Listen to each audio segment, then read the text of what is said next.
오늘은 보이는 상황을 압도하라는 제목으로 말씀의 은혜를 잠시 나누고자 합니다.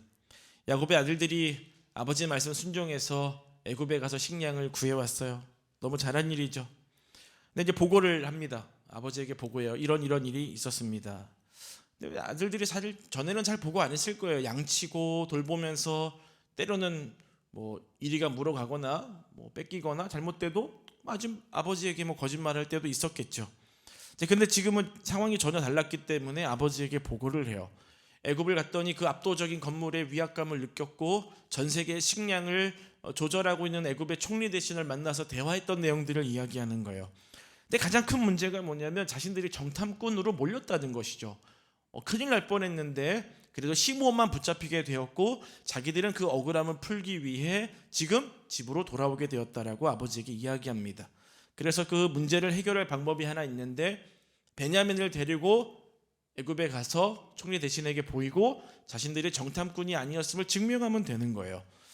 근데 이 갑작스런 이 보고 앞에 야곱이 깜짝 놀래요. 너무나 놀랍니다. 창세기 42장 36절이에요. 읽어볼까요?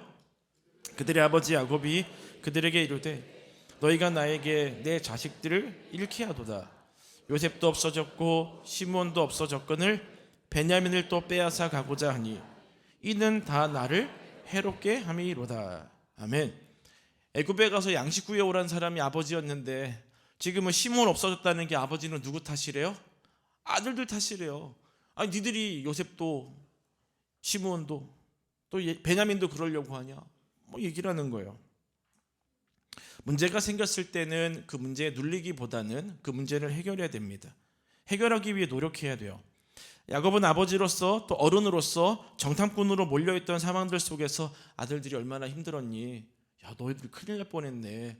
근데 이렇게 잘 왔으니까 얼마나 아빠로서 감사한지 몰라. 가서 베냐민을 데리고 가서 정탐꾼이 아님을 밝히고 시므온을 데려오면 될 것 같아. 얘들아 우리 같이 한번 가보자. 그런데 중요한 건 뭐예요? 그런 일이 이 가족에게는 절대로 일어나지 않습니다. 야곱은 자신의 가문에 일어난 뜻하지 않은 문제에 압도당해 버린 거예요.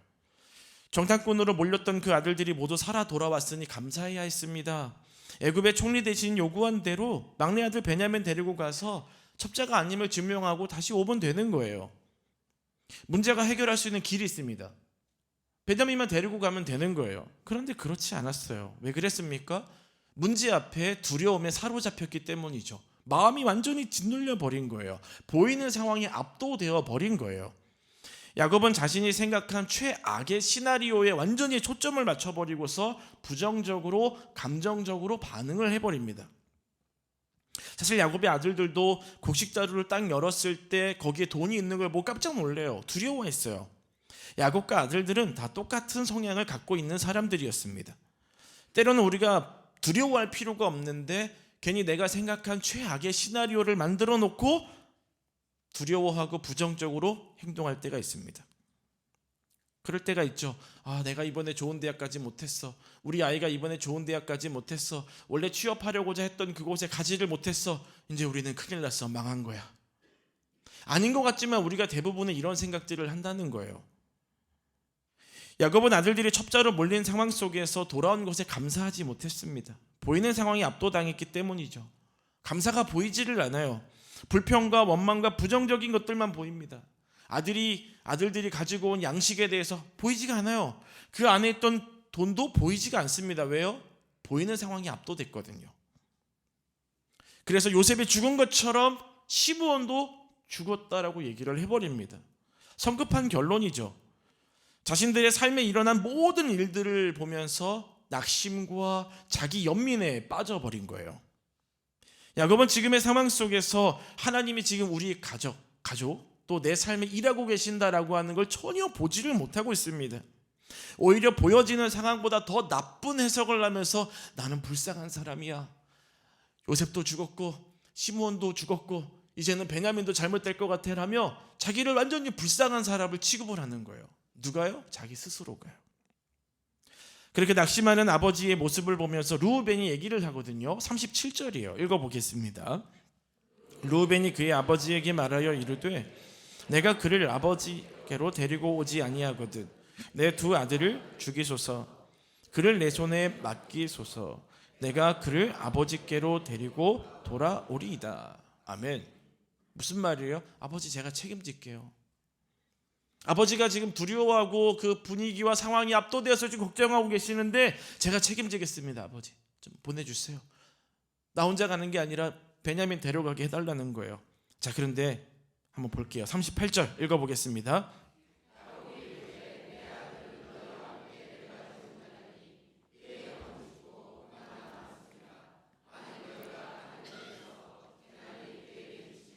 너희가 내 흰 머리를 슬퍼하며 수올로 내려가게 함이 되리라. 아멘. 아들을 사랑하는 아버지의 모습이 보여지십니까? 베냐민이라고 하는 아들을 보면서 내 아들 잃어버리면 안 돼. 아버지가 지금 말하고 있는 거예요. 자, 그런데 보세요. 베냐민 빼고는 나머지는 아들들이 아니라고 얘기를 하는 것처럼 보여지죠. 베냐민만 아들이에요. 요셉만 아들이에요. 다른 애들은 아들이 아니에요. 구분해버리는 거죠. 베냐민만 귀하고 다른 아들들은 귀하지 않더라고 말하는 것처럼 보입니다. 너무나 가슴 아픈, 가슴이 저린 아들이 아버지에게 들어서 굉장히 상처가 되는 말들이잖아요. 야곱은 자기가 말을 하면서 지금 또 아들들에게 상처 주고 있다는 걸 모르고 있습니다. 자기 말만 하고 있는 거예요. 온갖 부정적인 불길한 그런 마음들이 지금 야곱의 마음을 사로잡고 있습니다. 너무나 비극적인 일이죠.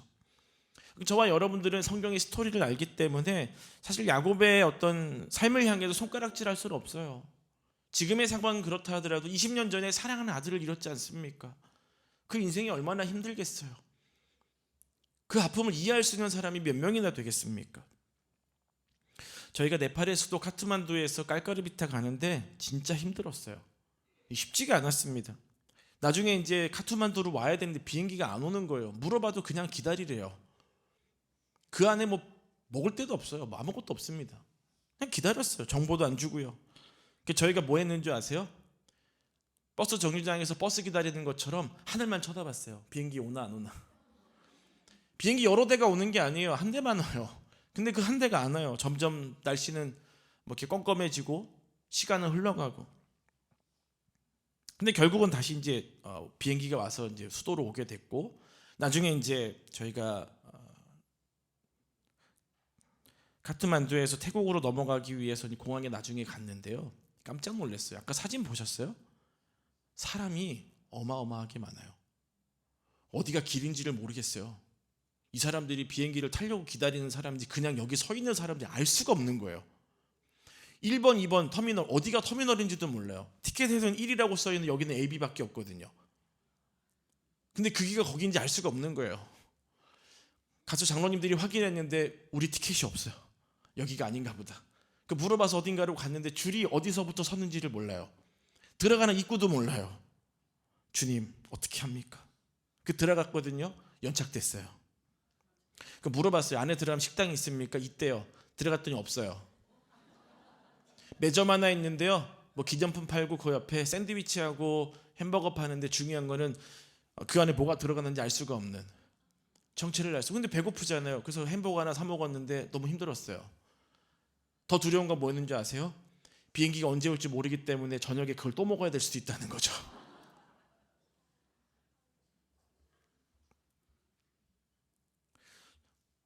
앞에 화면만 쳐다보는 거예요. 언제쯤 저 게이트가 열릴까? 두렵죠? 왜 있어야 되냐? 혹시 못 가는 거 아니야? 계속 두려운 거예요. 장로님들도 왔다 갔다 하면서 계속 보시고, 그때 제가 왜 이렇게 믿음이 없으세요? 기다리십시오. 그랬겠습니까? 저도 불안해서 가서 쳐다봤거든요. 저나 장로님들이랑 서로를 향해서 믿음 없다고 손가락질 할 수가 없는 거예요. 다 두려웠거든요. 나중에 여러분과 함께 이 은혜를 나누고 싶습니다. 저와 함께 나중에 네팔을 한번 가시죠. 부정적인 생각이 들 수밖에 없는 거예요. 저 햄버거를 또 먹어야 되는가? 못 갈 수 있는가? 어떻게 되는가? 새로운 것에 대한 마음에 닫혀 있는 거예요. 이러다 어떡하지? 혹시 여러분들도 그러지 않으세요? 보이는 상황 때문에 부정적이고. 야곱은 아들들에게 따뜻한 아버지는 아니었지만 그래도 문제가 있었을 때 비전을 제시했던 아버지였어요.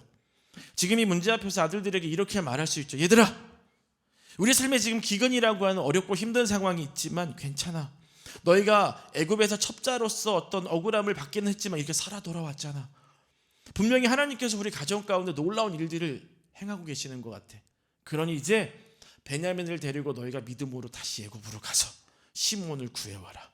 아버지가 너희들 위해서 기도하겠다. 하나님이 너희들과 함께할 것이고 너희들의 인생 가운데 놀라운 일들을 행하실 거야. 베냐민, 너 두려워하지 마. 형들이 그렇게 첩자로 몰려서 갔다 왔지만 괜찮아. 하나님 일하셔. 너 담대한 믿음을 갖고 형들하고 잘 갔다 와. 아빠가 너를 위해 기도할게. 이게 어찌 보면 아버지로서, 어른으로서 해야 될 일이 아닙니까? 야곱이 뭐라고 하는 줄 아세요? 안 된대요. 절대로 안 된대요. 말도 안 되는 소리 하지 마. 안 돼. 못 가. 우리 아들 보낼 수 없어. 그러면 안 돼. 어디서 많이 들어본 말이죠. 저와 여러분도 부모님에게 많이 들었던 말이고 나도 모르게 우리 자녀들에게 또 누군가에게 많이 했던 말이에요. 무슨 얘기만 하면 안 돼. 무슨 얘기만 하면 안 돼. 절대로 안 돼. 내 눈에 흙이 들어가도. 드라마에서도 많이 봤잖아요. 저는 이 절대로 안 된다라는 말을 하면서 지금 야곱이 상황 판단을 정확하게 하지 못하고 있어요. 왜 그랬을까요? 두려움에 압도됐거든요. 근데 그 가정에만 그런 일이 있습니까? 우리 사회도, 우리 공동체도 그런 일들이 일어나고 있는 거예요. 고집스러운 태도, 안 된다라는 것이죠. 중요한 게 있습니다. 고집을 우리가 피우더라도 따라해 볼까요? 하나님은 일하신다. 네, 여러분 고집 피워도 하나님은 일하십니다. 그런데 내가 고집 피우면 나나 우리 공동체가 힘들 수는 있죠. 근데 하나님은 일하신다는 거예요. 야곱이 이 모든 상황들을 부정하니까 애굽으로 가는 길이 자꾸 지체가 되는 거예요. 자, 그런데 43장 1절이에요. 읽어볼까요? 그 땅에 기근이 심하고, 아멘. 애굽뿐만 아니라 온 세계 전역에 이 가나안까지도 기근이 심했던 거예요. 나름대로 곡식을 애굽에서 사갖고 왔지만 긴축 재정을 통해서 그 식량을 아껴서 고난을 버텨가고 있었지만 더 이상은 힘든 것이죠. 여러분들은 이 상황을 어떻게 봅니까? 조금 더 아꼈어야지, 아니면 또 다른 대안을 찾아봤었어야지라고 말할 수 있죠. 자, 그런데 이것은 하나님께서 하나님의 뜻을 이루기 위해 지금 야곱의 가정이 일하고 계시는 거예요. 기근이라고 하는 것을 통해서 야곱의 가정이 일하고 계시는 것입니다. 야곱이 이스라엘 되기 위해서 하나님이 일하시는 거예요. 결국은 하나님이 압력을 주실 때에 야곱은 고집을 꺾게 될 것이고 포기하고 하나님의 뜻을 따라야 되는 결정을 할 수밖에 없게 되는 것이죠. 야곱이 아들들에게 이제 말합니다. 식량을 더 구해와라. 먹을 게 없다. 이러다 우리가 죽겠다. 자, 그런데 이 어려운 상황 속에서 유다가 이런 말을 해요. 43장 3절이에요. 읽어볼까요? 유다가 아버지에게 말하여 이르되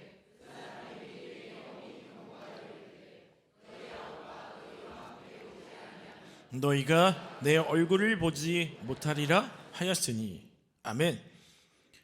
식량을 구하러 가도 베냐민을 데려가지 않으면 식량을 구하기는커녕 첩자로 몰려 우리는 죽게 될 겁니다. 베냐민을 데려가야 된다는 거예요. 그런데 야곱은 뭐라 그래요? 안 돼. 절대로 안 된다는 거예요. 식량을 얻어오라고 말하지만 아들들이 말하는 건 듣기 싫은 거예요. 야곱은 아들들이 얻어온 양식을 먹으면서 고난을 버텼지만 시몬이 지금 어떤 상황에 있는지 전혀 걱정하지 않아요. 야곱은 요셉처럼 시므온도 잃어버렸다라고 포기해버립니다. 어떻게든 그 아들을 구해와야 되는 이 생각을 안 하는 거예요. 죽었다라고 포기해버린 거예요. 어떤 반응도 하고 있지 않습니다. 가만히 있는 게 신중해 보이지만 전혀 신중하지 않고 자기만의 생각에 빠져서 문제를 회피하고 있는 것이죠. 문제는 해결해야 되지만 베냐민은 보내고 싶지 않은, 이게 우리 인생 아닙니까? 이것을 얻기를 원하지만 이건 버리기 싫은, 이걸 포기하고 싶지 않아요. 근데 이건 얻고 싶은 거예요. 그게 우리 인생인 것이죠. 어찌 보면 야곱과 같은 성향이 저와 여러분의 인생에도 있음을 봐야 됩니다. 야곱이 굉장히 해서는 안 되는 말을 해요. 6절 말 읽어볼까요? 이스라엘이 이르되 너희가 어찌하여 너희에게 또 다른 아우가 있다고 그 사람에게 말하여 나를 괴롭게 하였느냐. 아멘. 야곱이 지금 아들들이 한 행동에 대해서 비난하는 거예요. 너 왜 그랬어? 무슨 말입니까? 왜 정직했냐는 거예요. 거짓말해서 그 상황 넘어갔으면 됐지 왜 정직하게 얘기해서 나를 왜 이렇게 힘들게 하냐며 아들들을 비난합니다. 여러분, 야곱의 이름은 속인다라는 뜻이에요. 근데 성경 보셨습니까? 6절 말씀에 이스라엘이 이르되, 오늘 우리가 읽은 말씀에 보면 이스라엘이라고 하는 말이 굉장히 많이 등장해요. 이스라엘이라고 하면 무엇입니까? 하나님과 겨루 이겼다는 거, 다시 말하면 은혜 받은 자라는 거예요. 그러니까 오늘 말씀을 읽어보면 이스라엘이 이르되 이게 아니에요. 무슨 말입니까? 은혜 받은 자가 말하여 이르되 너네 왜 거짓말 안 했어라는 거예요. 여러분 이해가 되십니까? 은혜 받은 자요, 은혜 받은 사람이 말하는데 왜 정직했냐? 거짓말하고 속이고 그냥 그 상황을 묘면했으면 됐지 왜 정직하게 말했냐는 거예요. 근데 우리는 이 말이 놀랍지도 않죠. 야곱의 인생이 그러니까요. 그런데 한번 돌이켜 볼까요? 저와 여러분도 그렇습니다. 성도가 말하여 이르되 왜 다른 사람을 섬깁니까? 괴롭혀도 되죠. 미워해도 되죠. 시기해도 되죠. 질투해도 되죠. 속여서 뺏어 먹어도 되죠. 이런 말인 거예요. 저와 여러분들은 이 말을 하는 야곱을 보면서 야곱이 진짜 정신이 나가도 단단히 나갔네라고 말할 수 있어요. 그런데 남의 티끌보다는 나의 들보를 보는 저와 여러분들이 되기를 축복합니다. 저희가 뭐 연착되고 이런 얘기 장로님들 얘기하셨지만 저희가 네팔에서 자면서 제 방에서는 불이 안 꺼졌어요. 그러니까 불을 이렇게 환하게 켜놓고 자는데 되게 피곤하더라고요. 뭐 불이 안 꺼지니까요. 나중에 태국으로 넘어갔는데 가자마자 선교사님이 그래도 에어컨을 확인해 주셨는데요. 고장났어요. 방을 옮겼습니다. 에어컨이 나오는데 선풍기 강풍을 틀어놓고 자는 것 같아요. 굉장히 시끄러운 어떤 고음 속에서 뭐 잠이 오겠어요. 덥고. 다음날 선교사님하고 지하철 타고 걸어 다녔어요. 뭐 보통은 지하철 2번에 택시 1번. 엄청 걸어 다녔습니다. 저녁에 어떤 생각을 했을까요? 샤워해야지. 그래서 호텔에 갔거든요. 물이 안 나와요. 경고문이 있었어요. 뭐 양해의 말씀인 거죠. 몇 시부터 몇 시까지 물이 끊겼으니 좀 양해를 부탁드린다라는 내용인데 중요한 그 시간이 지났는데도 물이 안 나오는 거예요. 그냥 호텔 방을 옮겼습니다. 얘기해가지고 방을 옮겼거든요. 물이 아주 쫄쫄쫄 나오는데 그래도 샤워할 수 있음에 감사했어요. 감사를 찾았거든요. 그리고 딱 누웠어요. 한 12시쯤이었는데 탁자 끄는 소리가 나는 거예요. 그들이 뭔가를 두들겨요. 공사를 하더라고. 새벽 2시까지. 여러분 목사여도 이 끓어오르는 분노는 어찌할 수가 없는 거예요. 아니 도대체 이 나라는 왜 이래? 뭐 이 사람들은 왜 이래? 막 죄송합니다. 진짜 분노 전화로 막 함소리 하고 싶었는데 저만 그렇지 않고 장로님들도 그러셨어요. 얼마나 힘들으셨겠어요. 옛날 성품이 나오려고 하는 거예요. 성도이고 목사여도 이 옛 성품이라는 게 있잖아요. 야곱도 마음에 그러지 않았을까요? 하나님이 은혜를 주셨고 지나온 인생을 보면 참 험악한 세월이었지만 하나님이 도우셨다라는 고백을 했던 사람이었습니다. 근데 자꾸 옛날 모습이 나오는 거예요. 거짓말하고 속이고 과거도 그랬고 지금도 그랬고요. 그런 모습으로 중년이 넘어가는 그 아들들에게 왜 거짓말해서 그냥 대충 넘어갔으면 됐지 왜 솔직하게 얘기해서 이렇게 나를 곤란하게 만드냐라고 이야기를 합니다. 우리도 이럴 때 있죠. 돌이켜보세요. 애들이 정직하게 얘기했고 어떤 일들을 했는데 문제가 생기면 그냥 대충 말하고 넘어가지 왜 그랬어? 우리도 모르게 자녀들에게 옳지 못한 방법을 가르치는 모습이 우리 아니었습니까? 누구를 비난할 수가 없는 거예요. 저와 여러분 모두가 그렇다는 거죠. 제가 꼭 그 태국 호텔에서 분노했던 것처럼요. 다크서클이 여기까지 내려와가지고 얼마나 힘들었는지 몰라요. 우리는 누구를 비난할 것이 아니라 우리도 그랬던 적이 있었음을 기억하면서 지금 이후의 삶을 잘 살아야 되는 거예요. 그런데 야곱의 아들들이 아버지 말 듣지 않아요. 왜 그럴까요? 그들의 양심이 변화됐기 때문이죠. 애굽에서 그들의 마음이 좀 변화됐던 일이 있었기 때문에 또 얘기해요. 7절 읽어볼까요?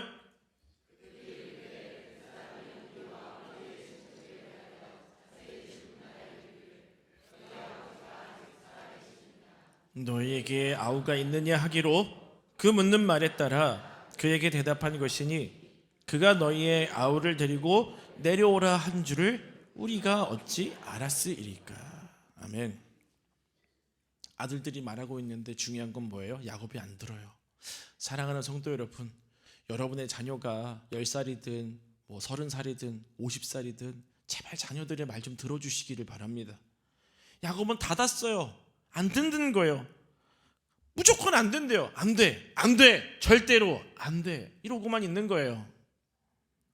무조건 안 된다고만 하지 마시고, 무조건 답을 먼저 내리지 마시고, 여러분 자녀들의 말을 좀 들어보시기를 바랍니다. 보여지는 상황 때문에 분노하고 감정적으로 자존심 때문에 우린 안 들어요. 자녀들이 어떤 행동하면 너 때문에 내가 그 사람을 어떻게 봐라고 얘기하는 게 우리 습관 아닙니까? 왜 자녀들이 당했던 아픔이나 상처들은 생각하지 않고 그 일 때문에 내가 다른 사람들에게 어떻게 비춰질까만 보는 거예요. 듣기도 전에 비난하며 자녀들에게 도덕적인 설교를 하는 걸 제발 멈추시기를 주님의 이름으로 축복합니다. 가정 예배 드리잖아요. 제발 그 시간에 자녀들 성경 말씀 가지고 훈육하지 마세요. 아이들에게 또 다른 상처 주는 겁니다. 우리는 가정 예배 드리는 교회야, 좋게 말할 수 있지만 그것 때문에, 그걸로 인해서 자녀들에게 훈육하잖아요. 또 다른 상처예요. 제가 예전에 직장 다닐 때 사장님이 장로님이셨는데 성경 말씀 가지고 맨날 직원들 훈육했는데 진절머리가 났어요. 본인이나 똑바로 살지, 막 그런 마음 드는 거예요. 본인은 장로면서 술 먹고 다니고 직원들은 너도 왜 안 먹어, 나도 먹는데. 그런데 저희한테 성경 말씀 가지고 훈육을 하니 저희가 듣겠습니까? 더 반감이 생기는 거예요. 나중에 전 결심했어요. 다시는 일반 직장을 다녀도 그냥 다니지 기독교 기업은 안 갈 거다. 마음이 너무 힘드니까요. 그러니까 우리가 얼마나 기독교인으로서, 성도로서 잘 살아야 되는가를 말해주고 있는 거예요. 지금 야곱의 아들들이 하는 행동은 지금의 상황을 제대로 볼 수 있도록 아버지를 지금 흔들고 있는 거예요. 아버지 좀 현실을 좀 보세요.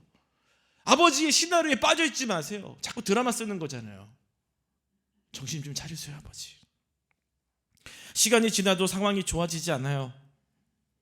야곱의 아들 베냐민이 있었지만 다른 아들들에게도 아들들이 있었습니다. 계속 죄치해가다가 죽겠는 거예요. 먹을 게 없어지니까요. 자, 9절 말씀 읽어보겠습니다. 담보가 되오리니 아버지께서 내 손에서 그를 찾으소서. 내가 만일 그를 아버지께 데려다가 아버지 앞에 두지 아니하면 내가 영원히 죄를 지리이다. 아멘. 유다가 말하는 거예요. 무슨 말입니까? 아버지, 내가 책임질게요. 내가 책임질게요. 우리가 아무리 목소리를 크게 내도 책임져야 할 사람은 반드시 있어야 되는 거예요. 비난할 대상만 찾고 목소리만 크다면 문제는 해결되지를 않습니다. 오히려 감정만 상하고 잊지 못할 상처와 아픔만 남게 되는 거예요. 이때 유다가 자기가 모든 책임을 지겠다라고 선포를 하죠. 그리고 만일 일이 잘못되면 나를 비난하십시오라고 이야기를 합니다. 야곱이 마지못해 허락을 해요. 야곱은 지금까지 모든 상황을 부정했고 지체했는데 누군가가 책임을 진다라고 하니 그렇게 하라고 합니다. 여러분, 야곱이 아버지고 어른이잖아요. 그럼 아버지로서, 어른으로서 해야 될 일은 해야 되는 거예요. 근데 그 책임을 묻지 않고, 책임을 지지 않고 비난할 대상만 찾고 비난만 하니까 문제가 해결되지 않는 것입니다. 저희가 예전에 치앙마이 갔었을 때 헌당 예배 드리는데 왕이 앉는 의자 같은 데 앉으라고 저희 안 앉는다, 저기 뒤에 앉겠다. 너무 부담스럽더라고요. 근데 그 이야기를 이번에 선교사님하고 이야기하는데 그 얘기 하시는 거예요. 이게 뭐냐면, 만약에 그 자리에 앉잖아요. 성도들이 그 자리에 앉게 하잖아요. 그러면 그분이 거기 앉고 그냥 어떻게 인정받고 끝나는 것이 아니라 그 모든 행사가 끝나고 나면은 밥 한 끼라도 사야 된대요. 그때 앉기를 잘했죠. 왜 그런지 아세요? 성도들이 그분을 어른으로 대접을 해줬기 때문에 어른으로서 베풀 수 있어야 된다는 거예요. 저는 근데 그게 굉장히 맞는 말이라는 생각을 했습니다. 어떤 위치, 어떤 포지션에서 어떤 것들로만 누리려고 하는 것이 아니라 그 자리에 있다면 어른으로서 베풀고 섬기고 나눌 줄 알아야 되는 게 진짜 어른인 거예요.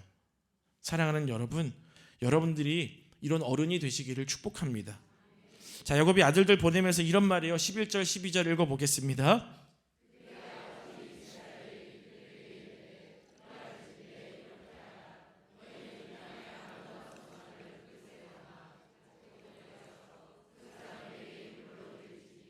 곧 유향 조금과 꿀 조금과 향품과 모략과 유향나무 열매와 감 복숭아이니라. 너희 손에 갑절의 돈을 가지고 너희 자루 아귀에 도로 넣어져 있던 그 돈을 다시 가지고 가라. 혹 잘못이 있을까 두렵도다. 아멘. 자, 야곱이 이 방법을 언제 썼습니까? 형 에서를 만날 때 썼어요. 아주 적중했죠. 이것 때문에 형 에서가 야곱을 해하지 않았고 서로 목을 끌어안고 울었습니다. 그 방법을 또 쓰는 거예요. 너희가 이 방법을 가져가면 괜찮을 거야. 어떻게 보면 야곱은 겉모술수에 능한 사람인 거예요. 자신의 삶의 역사는 하나님을 바라보지 않아요. 오히려 하나님께서 그 일들을 하지 않고 자기가 어떠한 걸 막 준비해가지고 갑니다. 그러니까 야곱이 이스라엘 되려면 아직도 멀은 거예요. 마치 저와 여러분들이 표를 가지고 건강한 교회 성숙한 성도로서 성숙한 성도가 되기 위한 과정을 가는 거죠. 성숙한 성도는 인스턴트처럼 빨리 되지 않습니다. 오랜 시간이 필요한 거예요. 야곱이 이스라엘 되는 이야기도 마찬가지라는 것이죠. 사랑하는 성도 여러분, 저와 여러분도 성숙한 성도가 되기 위해서 최선을 다해야 됩니다. 인내하고 기다려야 돼요. 그런 믿음이 있기를 주님의 이름으로 축복합니다. 그래서 우리 삶에 문제가 있을 수 있어요. 그게 자녀의 문제든 배우자의 문제든 문제가 있을 수 있습니다. 그러나 기본적으로 그 문제들을 감정적으로 보지 않고 이야기를 먼저 들어보시고 답은 나중에 하더라도 먼저는 기다려 보시기를 바라요. 그러면서 하나님의 인도하심을 구하시기를 축복합니다. 저희가 네팔에서 연착돼서 오래 있었잖아요. 그때는 몰랐어요. 근데 나중에 태국에 가서 이렇게 생각해 보니까 하나님께서 우리가 네팔에 조금 더 머물러야 할 이유가 있었나 보다. 그 시간 동안에 네팔을 더 바라보게 하셨고 네팔을 위해서 기도하게 하셨던 시간들이었다라는 생각이 들었어요. 지금은 모르지만 나중에 가면 그 상황들이나 현상들이 이해가 됩니다. 그러니 지금 부정적이고 어떤 시나리오 쓰지 마시고 믿음으로 기도하시고 인내하시기를 축복합니다. 자, 14절, 자 15절 마지막인데 읽어볼까요?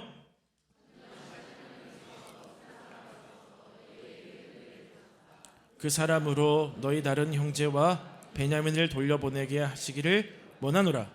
내가 자식을 잃게 되면 이르리로다. 그 형제들이 예물을 마련하고 갑절의 돈을 자기들의 손에 가지고 베냐민을 데리고 애굽에 내려가서 요셉 앞에 서니라. 아멘. 너희 다른 형제와 베냐민을 돌려보내겠다라고 얘기하는 모습도 참 가슴 아프죠. 아들 이름 부르는 게 아니잖아요. 시므온과 베냐민을 데리고 오라고 하지 않아요. 그래서 이 말씀을 보잖아요. 하나님 하나님 하나님이라고 부르고 있지만 사실 믿음의 말이 아니에요. 지금 푸념하고 있는 거예요. 넋두리 하는 거예요. 넋두리 하는 거죠. 믿음의 말이 아닙니다.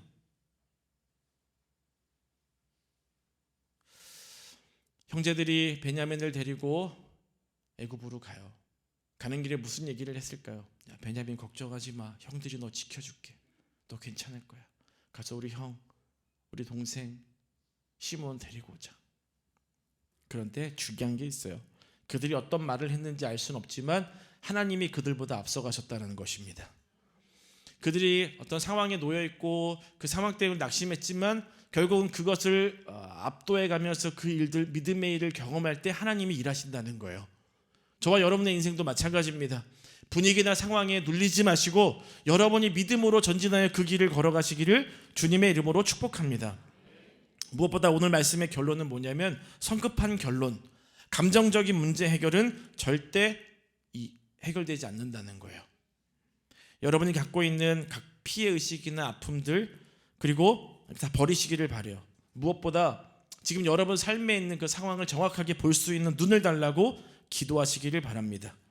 야곱처럼 절대로 안 된다라고 하는 식의 태도를 버리시고 주님이 여러분 삶에 일하시기를 기도하시기를 축복합니다. 우리 같이 함께 찬양하고 기도할까요? 세상의 유혹 시험이 내게 몰려올 때에 라는 찬양이에요. 위축되지 마시고 주님만 바라보시듯 은혜의 삶이 되시기를 바랍니다.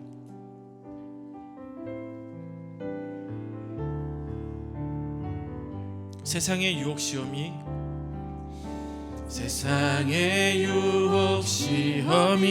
내게 몰려올 때에 나의 힘으론 그것들 모두 이길 수 없네. 거대한 폭풍 가운데 위축된 나의 영혼 어찌할 바를 몰라 헤매이고 있을 때 우리 2절 찬양해 볼까요? 거짓과 속임수로 가득 찬 세상에서 어디로 갈지 몰랐어. 어디로 갈지 몰라 머뭇거리고 있네. 공중의 권세 잡은 자 지금도 우리들을 실패와 절망으로 넘어뜨리려고 하고 있어요. 절망으로 넘어뜨리려 하네. 주를 찬양, 주를 찬양, 손을 들고 찬양. 전쟁은 나에게 속한 것 아니니 주를 찬양, 손을 들고 찬양. 전쟁은 하나님께 속한